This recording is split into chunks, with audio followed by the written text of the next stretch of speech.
Welcome once again to the Complicated Burrito.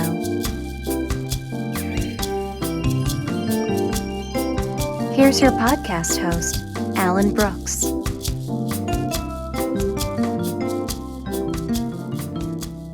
Today's guest is Cheryl Krkoc, and she has had a very interesting life.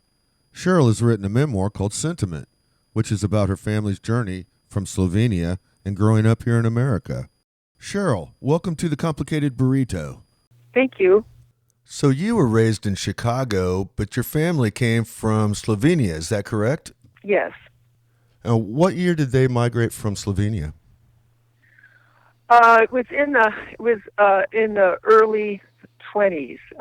Wow. My grandmother was born in 1900, and so it was in the early 20s. They came. My grandparents came separately, and then they ended up. Well, they knew each other in the old country, but they ended up marrying here later on.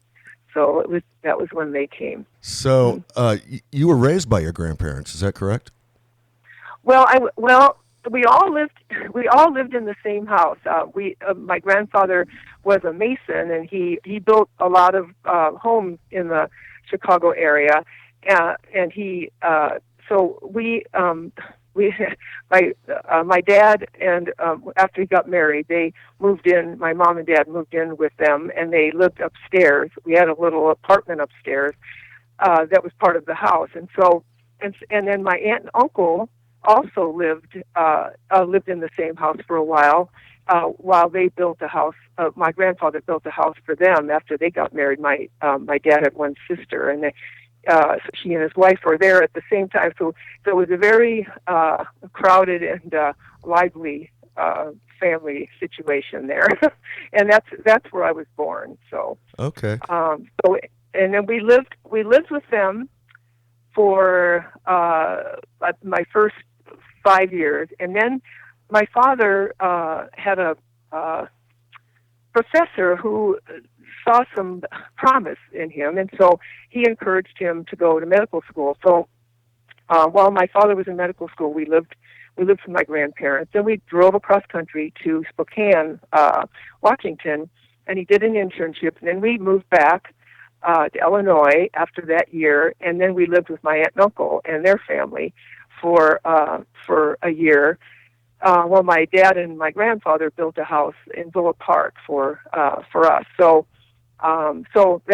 we were moving around a lot. We lived with family for most of my life until we moved out to Oregon. Now you've got a Bachelor of Arts degree, is that correct? Well, yes, and I have and then later on in my life, I went to school and I went to school and became a social worker. So I was a LCSW, and I worked in a mental health facility. So in 1993, you went back to college and got your MSW degree? Yes. Yep. And that is Master of Social Work. Yes. Right. Yep. So you spent the next 16 years working as a social worker. 16 years. Yep. Wow. Yep. Yeah, it was interesting. I worked at Deschutes County Mental Health, and they didn't have a program in Bend. I lived in Bend, Oregon, and I still live in Bend, Oregon. And so I would go up on the bus every week for 3 years, and I would take the bus up to Portland. That's about a 5-hour bus ride, and then I would go to school, and I'd do my homework on the way back on the bus, and then I'd be home for the weekend, and then I'd go back again. So I was doing that because they didn't, like I said, now I think they have something in Bend, but they didn't then. So then after I got done with that, then I found a job at the county mental health. Now, what made you decide to go into social work? Well, I guess maybe because of my background,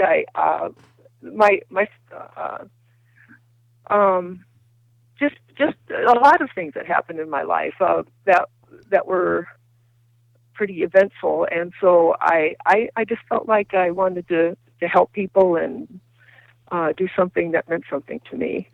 Well, that's very amazing. Now, when you write in your book, did you go back to Slovenia? I did. My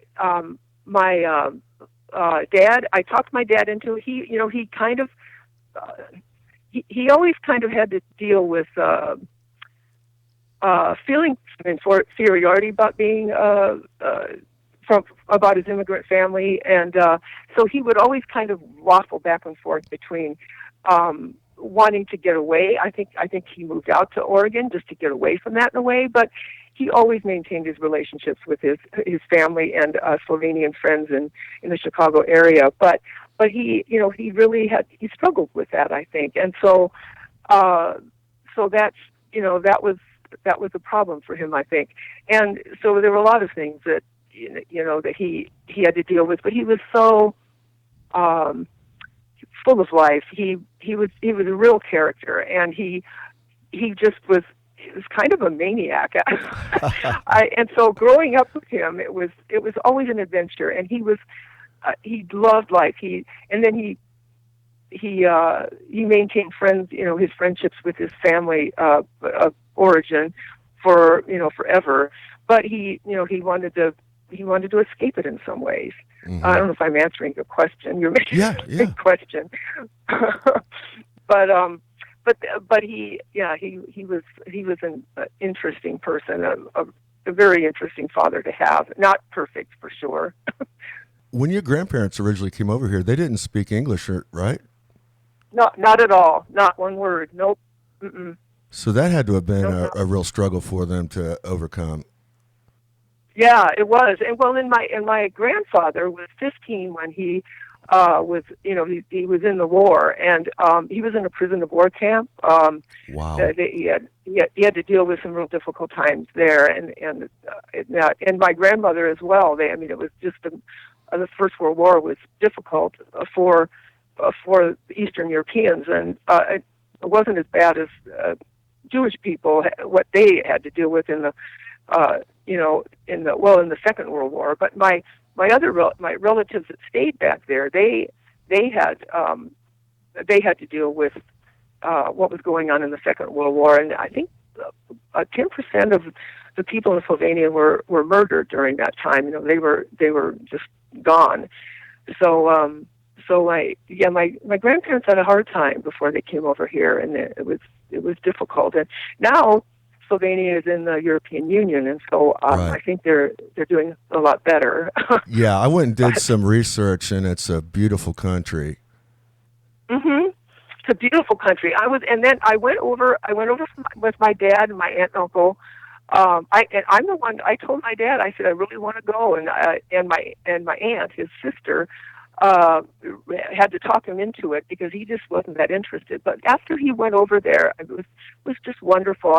We stayed with part of the time we stayed with a Catholic priest. Janko was my dad's first cousin, and he was just a wonderful person.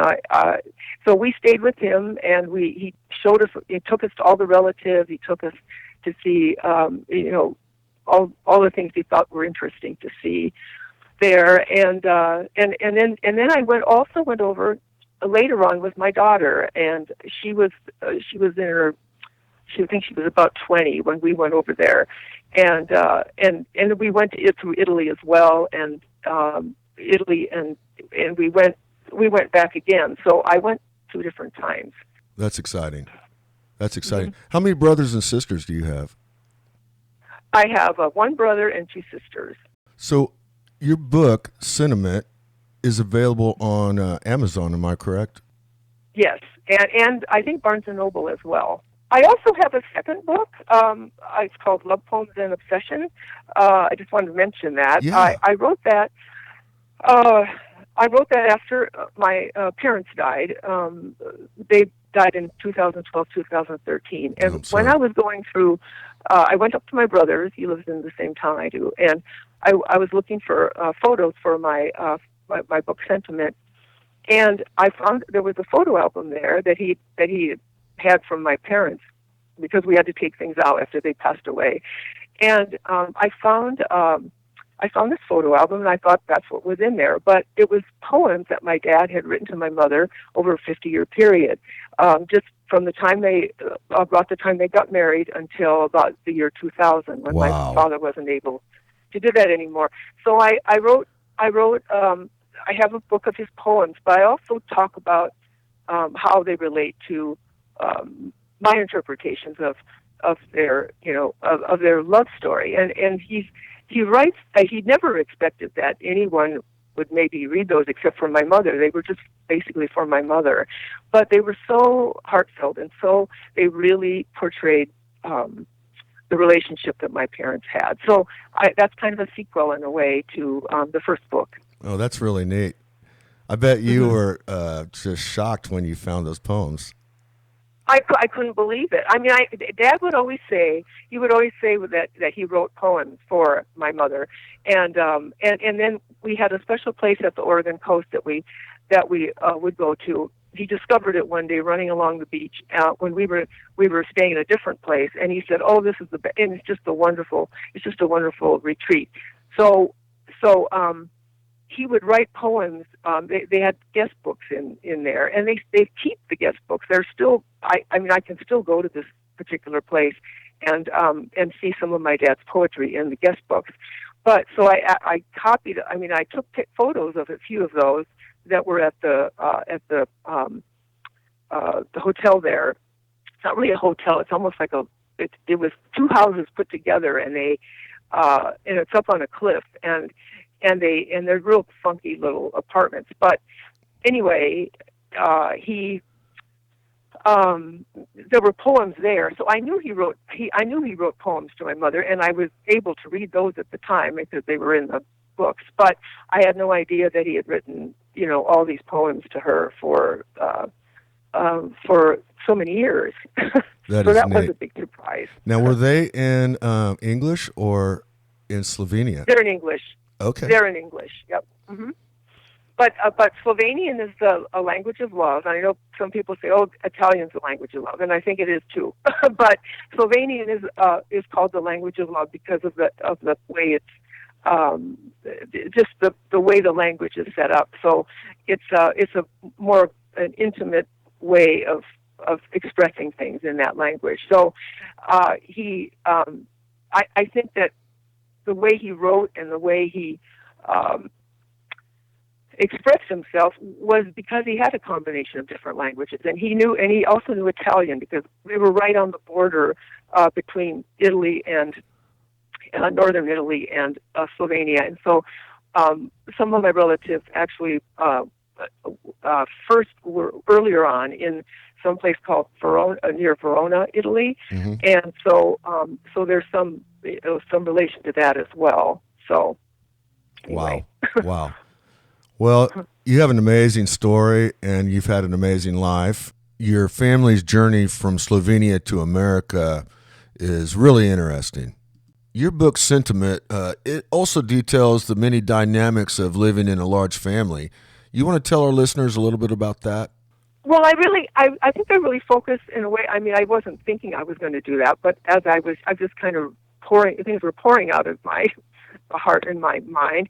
I talk a lot about generational trauma and how families carry generational trauma and how it plays out, and also just about having it's important to have an exuberant and interesting life if you possibly can. I guess that's my message. One thing I really like about the book is the way you connect the dots on many different levels about family dynamics in general. And can you tell our listeners a little bit more about that? Yes, it's about family relationships, too. It's about kind of how complicated they can be and how important they are. And, the human experience, if you will. Yeah. Mm-hmm. Yeah. Well, Cheryl, thank you so much for being on our podcast today. I really enjoyed talking to you, and I'm sure that our listeners are going to really enjoy reading your book, Sentiment, a Memoir. Cheryl, thank you. Thank you. Okay, thank you. Bye-bye. Bye. All right, that was a really great interview. I want to urge you all to go out and get Cheryl's book, Sentiment, a Memoir. It's available at Amazon and other online locations.